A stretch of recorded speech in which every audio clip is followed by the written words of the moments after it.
And the circle, which is the landing site for Perseverance, is kind of right on the edge of that delta.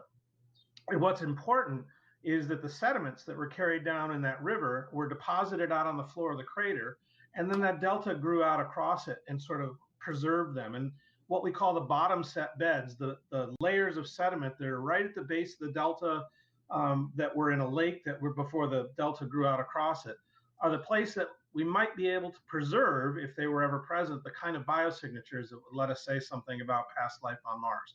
So Jezero is really unique in that sense, that it's got this well-preserved delta, these access to these kinds of layers of sediment that we think can answer those questions.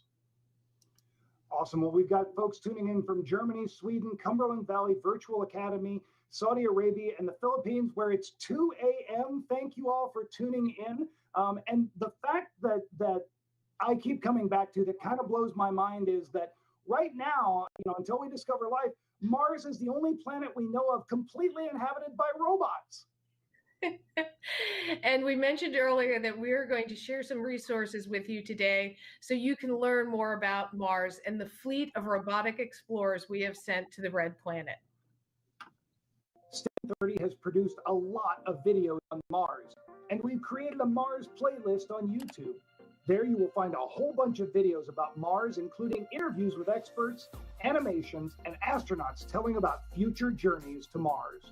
Our friends at the Smithsonian Channel have also created a couple of amazing resources. The first is Making Tracks on Mars, the Smithsonian Channel's mission critical special that goes into detail about the entire Mars 2020 mission. Drawing on the resources and research that went into this special, they have created Mars AR, an augmented reality experience. This thing is cool. Interact with Percy and its rover predecessors, and even drive the rover and fly the new Mars helicopter.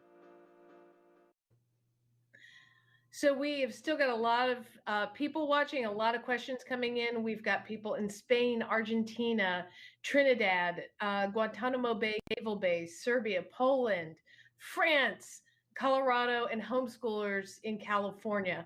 Our next question is, what happens if something goes wrong in the entry, descent, and landing system? Are there any backup plans for that?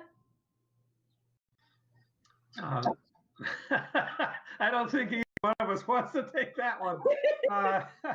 No, there is no backup parachute. There is no backup sky crane. But I think your earlier question about the testing that goes on and the design that goes into this instills a sense of confidence that this is a very robust landing system, or as we say, entry, descent, and landing system.